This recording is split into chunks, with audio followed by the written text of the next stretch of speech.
Hey, Phantomaniacs, welcome to the newest and unexpected review here on the Needless Things YouTube channel. What we are looking at today from the forthcoming Masters of the Universe Revelation animated series on Netflix is Skelegod, which for some reason is the first of this line to show up at retail. And what happened is it popped up as available on Target.com to ship, to pick up in store, to have shipped to store, like basically available in every way that something can be available. And this was yesterday. So I immediately ordered one to be shipped, and then I was like, well, wait a minute, let me see if I can just pick one up tomorrow and it'll be here sooner. And that it was there in stock, and it actually went through, and here it is right in front of me. I cannot believe I've got this gigantic, incredible looking action figure that I'm going to be opening up for you guys right now. This is very, very exciting. I've mentioned before how getting a new line is something really different. It doesn't happen all the time, and it's just awesome to get that experience of, here we go, here's the first release from a brand new toy line. I would love to see the rest of the figures show up at some point. I don't know that I'll be collecting this line, but this figure is one that I had to have because I'm a fan of Skeletor, but in particular, I'm a fan of this idea of Skeletor. So this is just really exciting. And please excuse all the divots on the table there. I didn't think I was going to be doing another review this week. This came out of nowhere.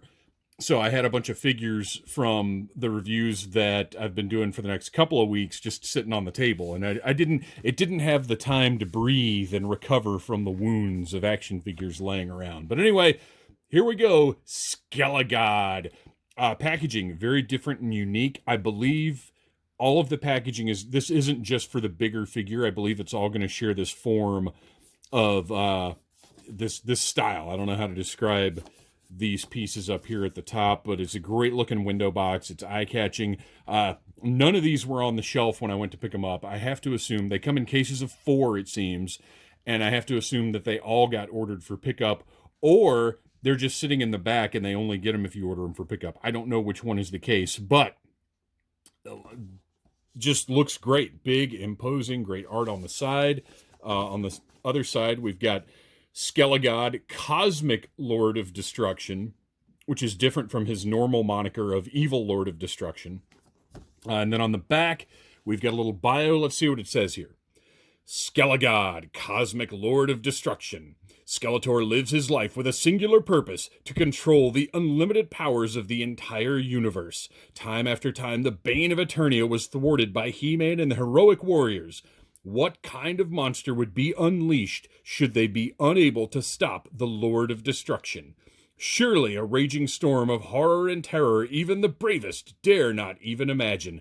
So wow, that's a lot to take in, and we can't really delve into that here. Maybe we'll talk about it on an upcoming episode of the Needless Things podcast.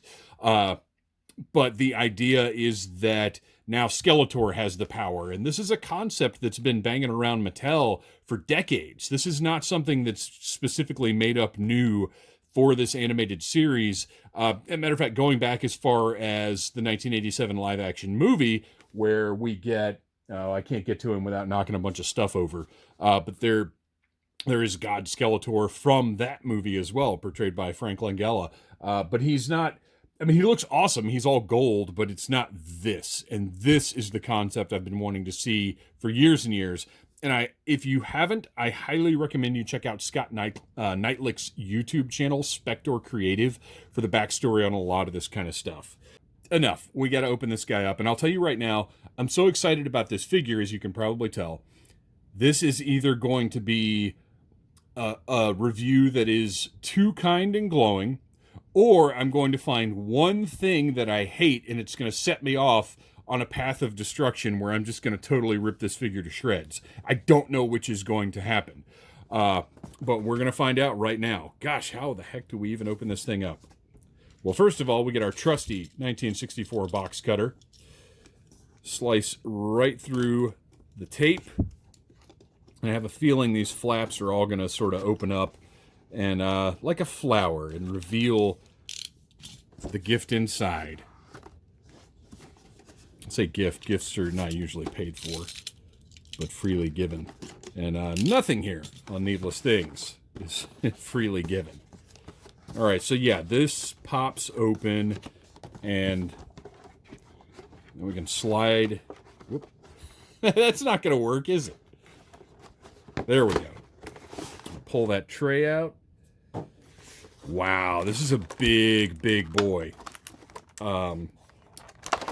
Background, just a cool rock motif. Again, I like these backgrounds. Like, if you're doing sort of basic figure photography of just here's the figure, how it can pose and that sort of thing, those are great. Man. Okay, so we're going to pop all these accessories out and interact with them a little bit at a time, but I really want to get to the figure first. Man, that's a heck of a thumb on that guy. Unfortunately, Mattel hit, whoa, wow, look at all of the, that's amazing. This might be the greatest soft goods cape I've ever seen. All right. So unfortunately, we have tons of these tabs. Mattel's really gone overboard with these little tabs that secure everything in here, but fortunately I've got my Dollar Tree fingernail clippers. As you know, I recommend everybody keep a pair of these in your toy opening area, in your workspace, because it just makes it so much easier to get these things out of the trays. I'm not a big fan of, using giant scissor blades and getting them all up on the toy and potentially scraping paint off or whatever else. These are a much more accurate way and quicker way of just snapping off rubber bands or tabs or whatever they've used to secure these figures into place. All right, I think that's all of them. And we've got a nice big slit in the back here, so you don't have to worry about messing up the cape as you pull it through. All right, here we go. Skelegod. Feels good. I was concerned the plastic would be super, super cheap because we're seeing a lot of really, wow, that is mad loose right there. That one's pretty solid, but we got a real loose swivel cut joint over there. Okay, I was concerned, my biggest concern probably about these was that the plastic would be the very, very cheap soft PVC and that it wouldn't feel interesting. Okay, so this gauntlet is a separate piece here. Look at the great detail on that almost like face looking. Love the painted detail. Got the glowing green that matches all across the figure. That silver looks great. There's so much to look at. I'm not sure where to start. I'm going to try and get his arms down here. I can't quite figure out where the joint is, because usually you can look in the armpit and see the joint. But it looks like it's going to go down. Interesting. So this shoulder piece is very, very soft. Basically rubber, the material that a lot of weapons are made of now. But I guess the good thing about that, oh wow, his cape just fell right off. So let's take a look at that and see how that works. Is it on with... Okay, so we've got a little hook here. So it goes up underneath his shoulder piece and then just latches on. Okay, cool. That's easy enough. I thought that might be a pain to get back on. So look at the shoulder pads. Just evil, demonic, very like fangy, spiked, great looking. I love this. I'm going to try and figure out which way to turn this arm to get it down, because often these joints, this is so wild that I can't see where the joint is in this arm. Oh, there it is. Okay, so you can see it right here. So it's just really deep up in there. And it's interesting because it can go all the way down. Well, almost all the way down. He does still have a little bit of the Maggie Simpson in a snowsuit effect, where he can't put his arms all the way down. But well, look at that. Look how far down that arm actually goes with that joint being that deep up inside the shoulder. That's actually really impressive. All right. So we've got our gauntlets. We've got his big taloned hands that are all black, but with sculpted details. So you can see that they are like gauntlets. They're like gloves. And articulation-wise, or just leave that cape to the side for now. Articulation-wise, the hands rotate. They've got a pivot down that way, and they've got a pretty nice deep pivot on there. We've got straps sculpted around those biceps, which I would say, I don't know, he's so big. I wonder if these arms. So let's do this, because he comes with extra hands because he's got to be able to hold his accessories. So let's pop one of these off, simple peg like you're used to. And let's take this off and look at this arm. So this arm, I think, is potentially going to be used on the other figures in the line, because where he gets his size it looks to me to be the legs and the torso. If you put like a normal sized hand on here, because he's got gigantic hands as well, I think it's pretty easy to use a lot of these pieces to scale him down to more normal Eternian size, if you will. All right, let's pop this other hand in here, just because. Goes in easily enough. I'm not really worried about the peg tearing or anything like that. Everything feels... It's a softer plastic, but it feels sturdy enough. Whoop, that didn't quite work. Watch, as I say that, I'm going to snap one of these pegs right off. Okay, there we go. So we got that one in. The closed hands look good. He's got his sort of traditional Master's loincloth going on, but it's got some armor plating on the sides and in the front with, again, that sort of face motif that's all across his armor. And this look really almost looks like Hordak, which is interesting. I'm very excited for the show because I want to see the story behind all of this. Love the... Okay, now this is interesting too, because typically when we see these colors on Skeletor, they're in the form of a bat, right? But this almost looks like He-Man's H. It's replaced the Iron Cross, as it should, on newer He-Man designs. But doesn't that look like the H? So this is representative of, again, Skeletor having the power. That's pretty wild. Okay, so let's take a look at his neck here. We've got this beautiful translucent green fire that his head is just sort of floating above. And then the neck portion, you can see, I don't know if this head's going to come off or not. I don't know if I want it to come off or not. But it's on a barbell, so we've got some good articulation on that. You know, how much do you need this head to float around, really? But you can see there's a green neck, and then this is a clear piece sitting on top of that neck. So again, I wonder how much of this figure is going to be used for a regular figure. I'll be very interested to compare these.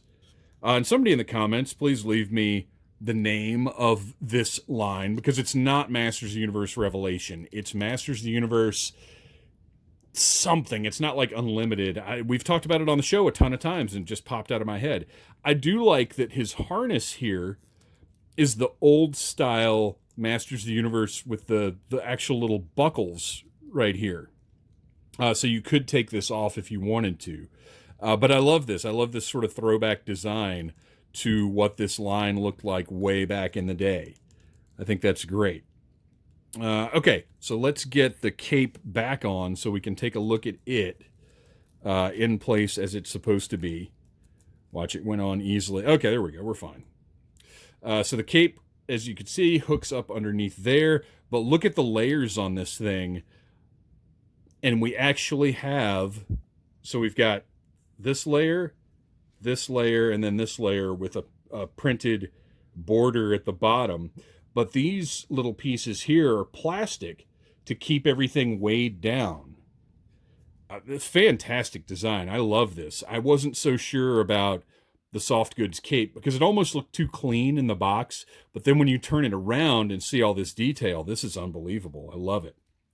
All right, so let's see what else this guy has going on. He comes with, I'm going to see how well he stands up because he's got, oh yeah, we didn't look at his big giant feet, but it's basically armored Skeletor feet. He's got ankles that pivot, and I'm sure, yeah, it's the same. I call them Marvel Legends ankles because I don't know what else to call them. They're not quite rocker ankles, but it's that style. Boy, that is just so loose. But it's not ruining it because as long as he stands up, who cares? But it'll be interesting to see if he stands up and for how long. So he comes with this big green ball of cosmic god energy, I guess, that probably just slips over one of his hands, almost like Thunder Punch He-Man. Looks cool, like it. I mean, I'm a fan of anything that's translucent in a toy, especially when it's green like this. And he comes with the Power Sword. We have not, we don't have context for a lot of this yet because the show has not come on yet. But this is the look of the Power Sword. I like it. It's longer. It still retains the design principles of the original Power Sword. But you can see here, we've got the wrap and then the gray on the hilt. And then the blade is actually metallic, painted. So the gray goes up, if you can tell, onto this part right here. And then the blade itself is metallic paint. It looks great. This is one of the best looking Power Swords we've gotten, I think. And we give it to Skelegod because he has the power and he is evil and destructive. And I don't know what's going to go on with this show, you guys, but I cannot wait to see it.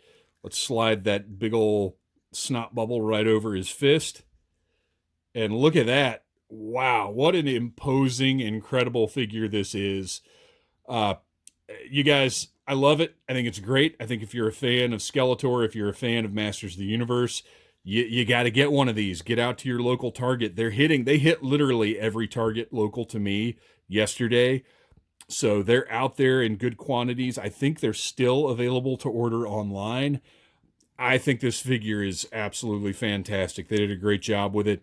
There are, there are going to be little things like this, little production issues, but design-wise, looks-wise, you got to have this guy on your shelf. What an evil, scary dude. Thanks for watching. Please like, subscribe, share, and tune in for more unboxings here on the Needless Things YouTube channel. Skeletor. Smash that like button if you like Needless Things.